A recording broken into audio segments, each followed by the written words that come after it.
Palestine. Violence is rising in the West Bank in the recent months.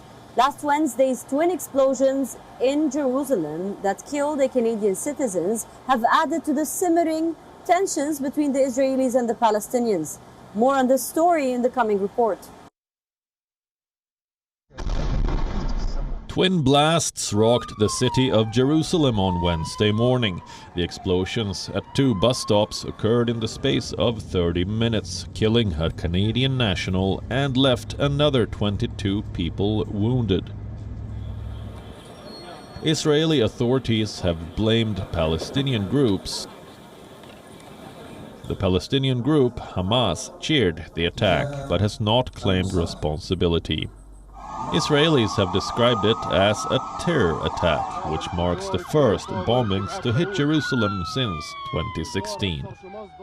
The city of Jerusalem is currently involved in talking to the children in the schools to help them through the trauma, to be more aware of their surroundings.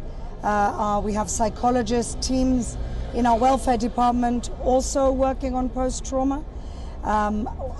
We coordinate with the police. The police is not under the city of Jerusalem, but we coordinate with them to ensure that we keep the city moving and we return to safety and calm. Jerusalem residents gathered at the attack site to pray for the deceased. I am part of a group who learns right on the site, right beneath the site of where the terror attack was. We came here to conduct a prayer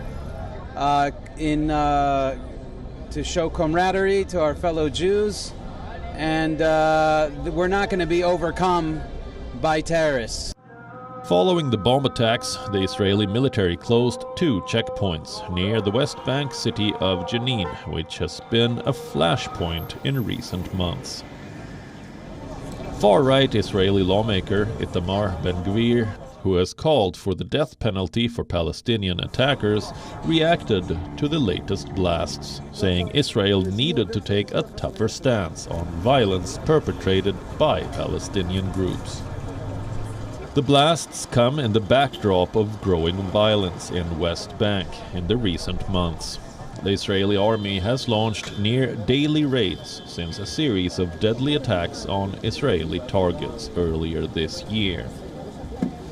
Meanwhile, scores of Palestinians took to the streets of Nablus, carrying the coffin of a 16-year-old who was allegedly shot dead by Israeli forces during recent clashes. The Israeli military acknowledged the firing, but not the death.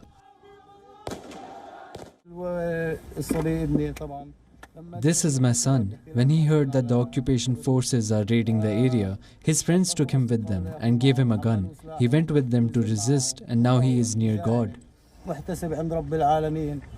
More than 130 Palestinians have been killed in Israeli-Palestine fighting in West Bank and Jerusalem this year, making 2022 the deadliest year for this region since 2006.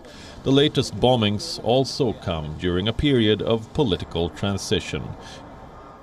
In Israel, with Prime Minister-designate Benjamin Netanyahu gearing up to form a coalition government of right-wing parties. Netanyahu visited the hospital to meet those who were injured in these attacks and vowed to ensure the safety of Israeli citizens. Bureau Report, WION, World is One.